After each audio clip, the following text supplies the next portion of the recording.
Mainland, and then you're so far behind. I don't mind it in fish, merfolk, anything that's aggressive like that, but in the control decks, I literally saw player after player lose with standstill in their hand because of standstill. Okay, yeah, I mean, I believe that.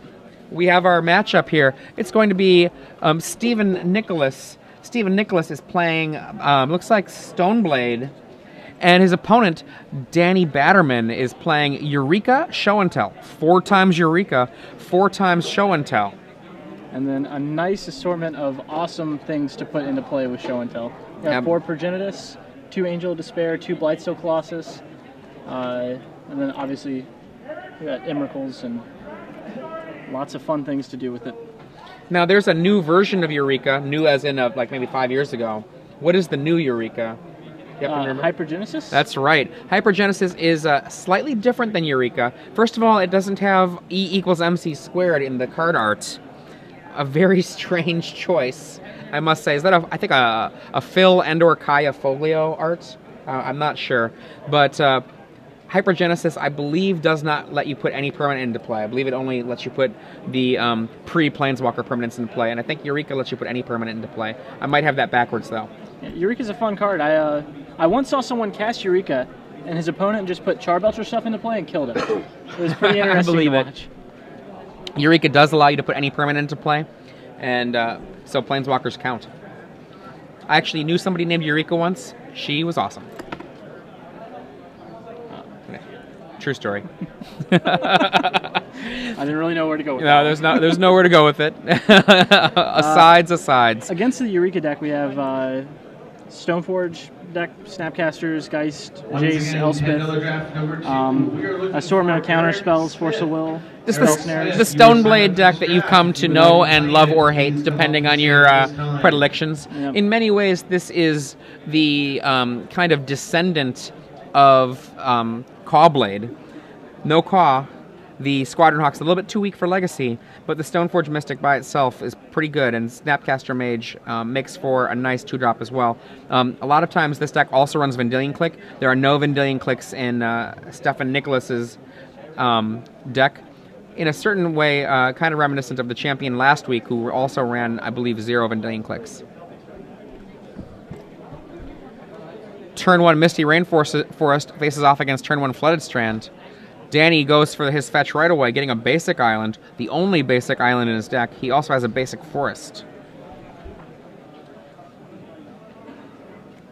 Let's check out Danny's hand. Looks like he's got the Eureka. Eureka, green too. Take turns putting stuff into play. Preordain, a banned card in Modern.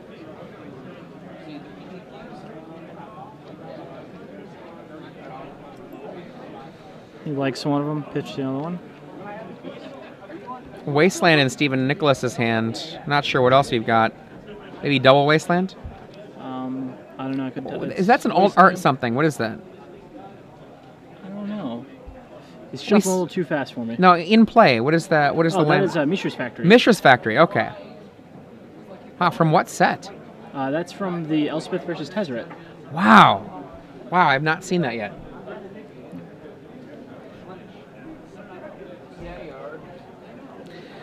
Now we have Ricky Hayashi doing some acrobatics off camera. I'm not sure exactly why. Points directly at me and does a tumble on the ground. That was pretty awesome. I love Ricky Hayashi. I think maybe he just wanted to be a little strange there. Mishra's Factory coming on in, attacking with Stephen Nicholas. Brainstorm at end of turn. There is a Misty Rainforest in play for Danny Batterman to be able to make this a quasi-Ancestral Recall. Yeah. One thing about Danny Batterman's deck that I love is the card Misdirection. Oh, that's awesome. It's so much fun. It's such a blowout at times. And then other times he just sits there and does nothing. Well, a lot of what he wants to do is just have the ability to have Eureka, Resolve. Yeah. And he can't really get away with Pact of Negation because he still has to untap on the subsequent turn and win. Right. And he might not have 5 mana.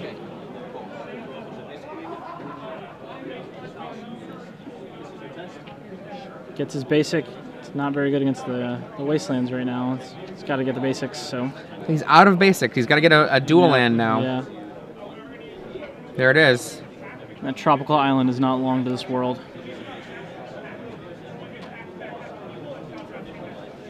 We could see a show and tell here. He's got a nickel bolus in his hand, and another land. Oh, no, he's going for the Eureka. Eureka! What does this card do? He's got to read it. Well, if you look at it, there's a wizard, and next to the wizard is a little strange ghosty thing holding an E equals MC squared sign. I'm really not sure what's going on there. Text. There we go. That's what we were waiting on.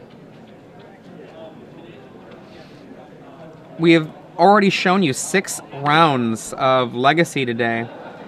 Pardon me, 1, 2, 3, 5 rounds. 5 rounds of Legacy, rounds 3 through 7.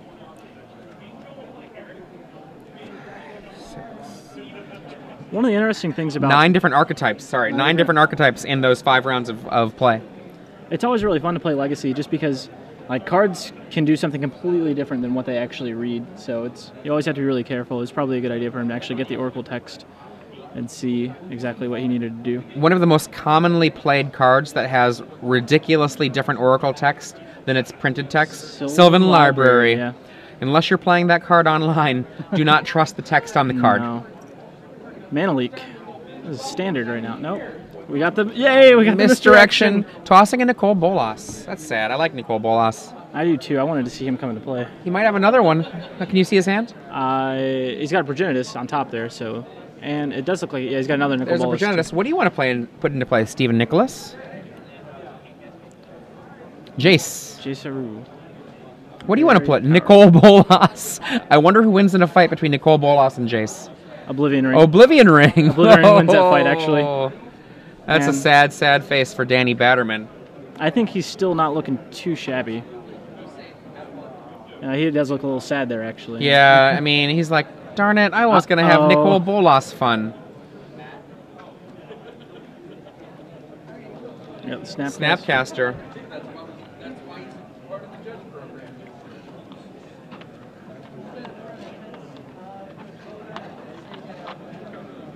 Pass the turn back. This is a winning in round 2, isn't it, for these guys?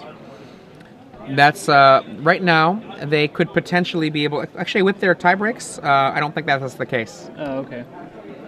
Yeah, they are not automatically going to be able to draw in next round if they win.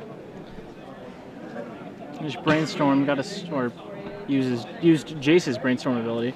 I guess you actually have to be careful with saying that in this format, because that card is actually legal.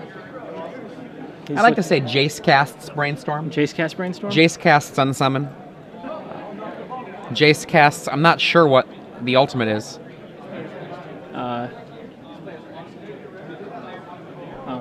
We were just informed that these players are X2, so we will not be getting to see either one of these decks in top 8, more than likely. Progenitus swings in. Hiya. It's a really rough spot to have a Progenitus staring you down right now.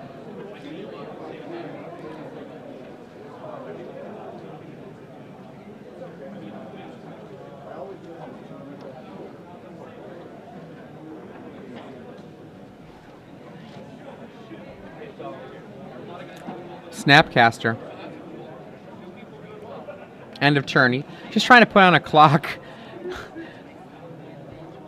Well, now he can actually attack and just swords his... Can he swords his guy to live? I don't think so. Another turn? No. If the life totals are accurate, he could swords his Mishra's Factory to stay alive. Yep. There we go. Give him another turn. He's going to brawl with everybody.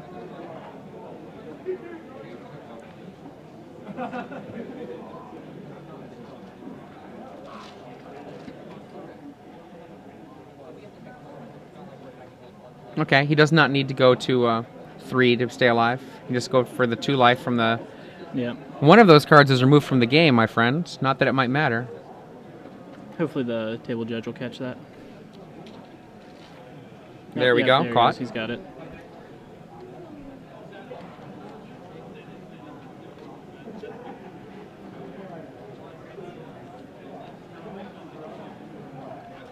Brainstorm. Mana Leak. Dig. Swords. And I can't tell what that last one is. Island. That means he is dead. Yep.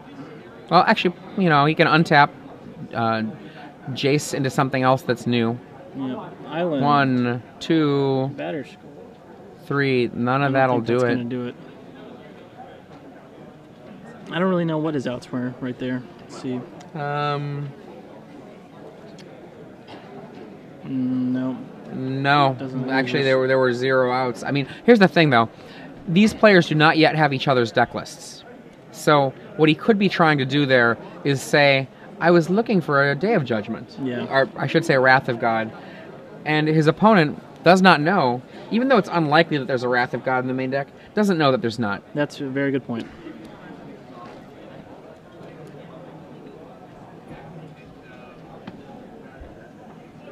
So the Stoneblade probably cutting swords here, and Spell Pierce hitting his deck.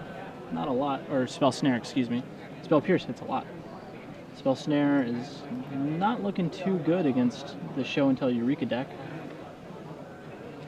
One of the cards that actually looks very exciting in terms of trying to fight the Show and Tell Eureka deck is Wrath of God. Yes.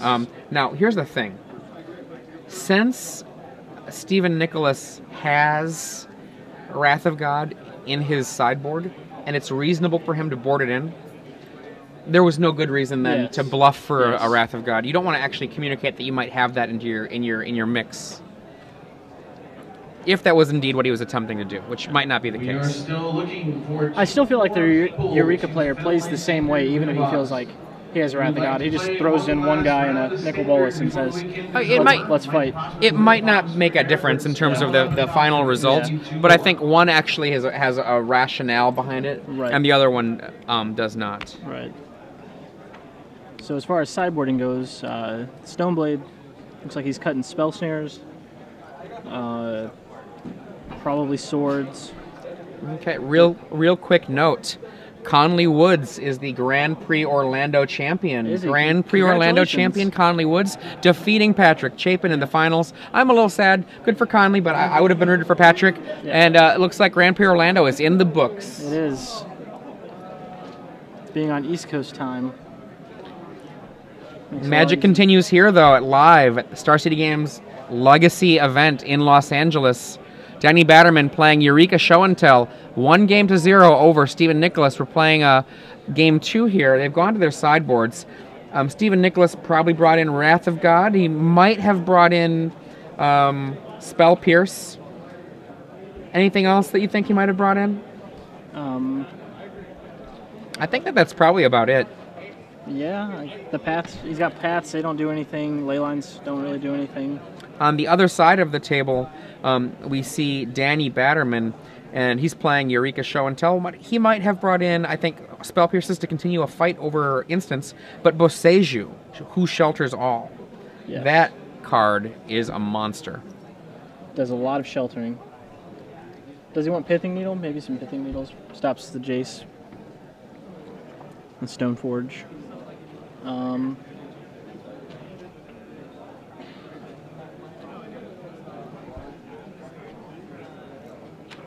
It's about the only thing that's really relevant that I see. Blightstone Colossus seems somewhat lackluster in this, whenever he's got so many other huge beaters, but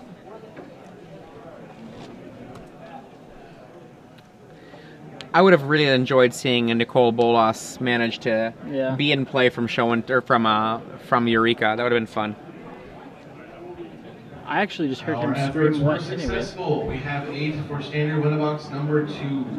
Please come on back to the Shivan Dragon area. We'll get you guys started. GP San Diego, Danny Batterman was actually talking to me about this deck, and he was telling me, and I was like, oh, just cool, just another generic Eureka deck. He never mentioned to me it had Nicol Bolas in it, and I would have been so much more excited had I known about it. He was trying to get to play against me all day today, but every time he came over to play, I was either engaged in a match of Legacy in between rounds, or I was just, too busy getting ready to do some more broadcasty work, so didn't end up getting a chance to play against him. Kind of cool watching his deck play now. Yeah. Danny Batterman, typically I think wears the judge's uniform more often than he wears the player hat. He looks really excited to be there, it's always fun, just to enjoy Magic. Absolutely. Progenitus was one of the boogeyman of... I can't remember if that was Grand Prix Milwaukee, maybe about 3 or 4 years ago, where there was a Legacy Grand Prix. Mm-hmm. And players were running all over the place to try to figure out how to deal with Natural Order Progenitus because it had just made a nice re-emergence, essentially. And the Grand Prix players running around trying to find answers. Damnation, Innocent Blood. Tariff was one of the cards that people were really chasing because for the non-black players, Tariff was one of the few answers for a Progenitus that was in any way fast enough. Those are always the fun ones. Tariff, for those of you who don't know, white and 1, I believe, both players choose their most expensive casting cost creature in play and are forced to repay for it or it is sacrificed. Which is a very, very good answer to Progenitus. It's kind of hard to cast that guy, so having the mana to pay for him a second time when you didn't pay for him the first time, it's a rough one. Same with Emrakul. Actually, I have a funny story about Emrakul. My first Legacy feature match ever, I was playing lands, and my opponent went turn 1, Ancient Tomb, Lotus Petal, Show and Tell, and I put a Mindslaver into play, and he put an Emrakul into play. And I lost that one. It was not good for me. I was drawing to a 1-outer Caracas, and we didn't get there. I definitely have been attacked by an Emrakul, survived, and then won. It's always a good feeling to come back from those games. Yeah, well, what ended up happening, they cast an Emrakul, and they were doing it off of the Brilliant Ultimatum combo deck. And I was a Turbo Time Warp deck, so when he didn't kill me, I untapped, took several turns in a row, cast my own Emrakul, Legend ruling his Emrakul, but also getting a Time Walk, and then cast a couple more Time Walks, drew my Emrakul, and killed him with it. Really? That was awesome. Yes, that was good magic. You did all that even after sacrificing the 6 permanents to yes. Annihilator. Yes. That is impressive. It was awesome. So I haven't actually been getting to watch this feed. I've been working, and I hear that somebody was casting some Berserks earlier today. Yeah, we saw earlier in the day, we saw round 3, a Death's Shadow Berserk deck. It looks to me like it probably should have won 2-0, but a small misplay from the pilot of that deck. He talked to me a little bit later in the day, and he's like still kicking himself rounds later about that. Turn 1 Island from Stephen Nicholas responded to on turn 1 Danny Batterman's Boseiju, Who Shelters All. Second land from Stephen Nicholas. Boseiju makes the spell that it helps cast, if it's a sorcery, I believe, maybe instant or sorcery, uncounterable. I believe it is instant or sorcery. We can double check that right now. Instant or sorcery. Yeah. Just verifying that. And they've got to pay 2 life, and they get 1 mana towards it. Brainstorm at the end of the turn with a Misty Rainforest to help fix the draw. Shuffle away the stuff that is the chaff. He's still got his swords in his deck. And it looks like he has Spell Snare too. There are cards that you can swords. For example, Angel of Despair is a reasonable one. There are sometimes singletons that you might be afraid of. You never know when somebody's cheating a creature into play, what kind of creature they're going to cheat into play. It's definitely reasonable. I just kind of took a guess and guessed wrong. Yeah, Blightsteel is a nice one to sword. Yeah. However, I do believe those Spell Snares are pretty much dead. Spell Snare targets not a single card in the main and only 2 Echoing Truths in the board, which are unlikely to come in this matchup. Right. They are blue, however. Yeah.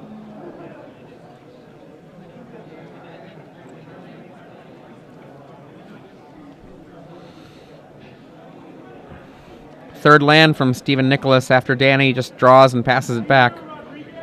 Geist of St. Traft. That represents a very fast clock. Yep. 4 attacks to do 24 damage. 1 Boseiju, and that would be actually 3 attacks to do 18, which is enough for the... Not like that Geist. Force of Will tossing Force of Will.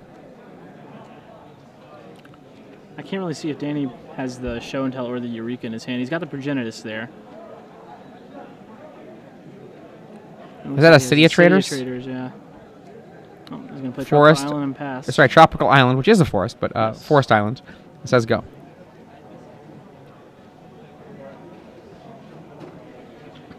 Flooded Strand from Stephen Nicholas.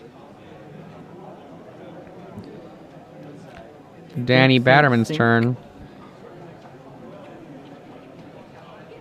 Fetches.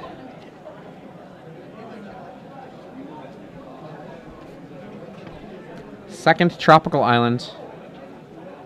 With Danny having the Boseiju, if he has a spell, he pretty much has to cast it. There's no point in actually representing counter magic, is there?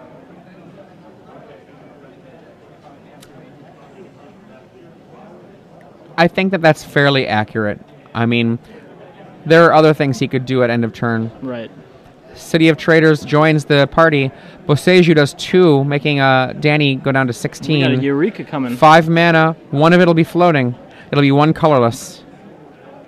Eureka cannot be countered. Brainstorm. Looking for good cards to put into play. Tundra. Plains and... Looks like land, land, land. I didn't see what that third one was. I think it was land, land, land. Looks like a mana leak. Mana dead. Yep. Puts it away. Doesn't like it.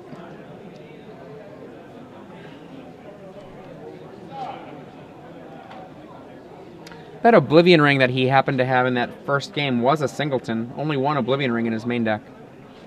And sideboard too, actually. Yep. See what he's digging for.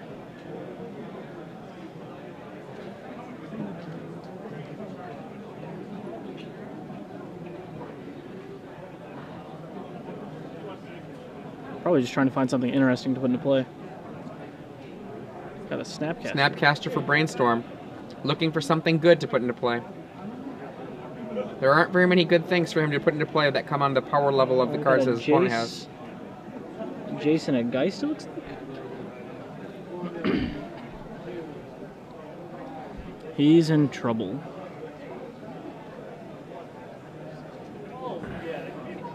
Doesn't look happy. Let's see what happens. Eureka resolves. Progenitus. Uh-oh. Jace? Tundra. That works. Angel of Despair. Angel of Despair. Geist of St. Traft. Pithing Needle. Nice. Snapcaster. City of Traders. He's got a... Does he say he's the Jace in his hand? Yeah, I believe Might so. be worth just hanging on to that Jace, not putting it into play. After this turn, untapping, then casting the Jace.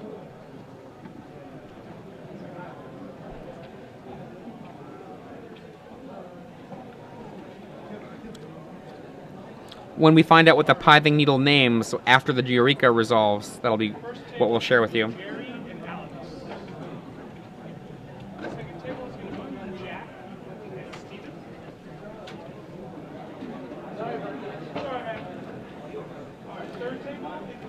Angel of Despair. Jace for Needle. Yeah, the Pithing Needle name's Jace. Very reasonable choice. Protects his Angel of Despair from a possible Jace bounce. The Snapcaster comes into play, hits the Brainstorm already in the yard, and he can do that anytime he wants, so... It's a very good call on Danny's part. I'm not sure how relevant it is regardless, but he definitely... It's gonna burn Swords. Wasteland, Wasteland. The Progenitus is just so big. Yeah, he is. And was that actually, pardon me, that was land, land, land? No, it was I mean, Swords, sorry, Wasteland. Swords, Wasteland, Wasteland? Yeah. Okay. If he's got a Jace in his hand and he can't use it, that means the game is over. Yeah. There's no way the Progenitus can be erased.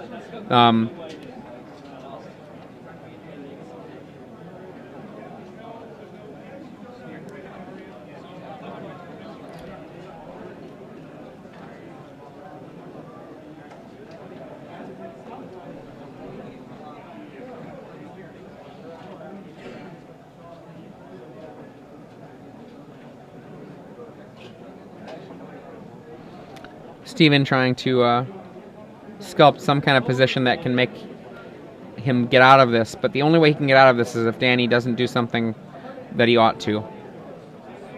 Wasteland dropped, Kills a tropical. Swords the Angel Despair. Puts Danny up above 20.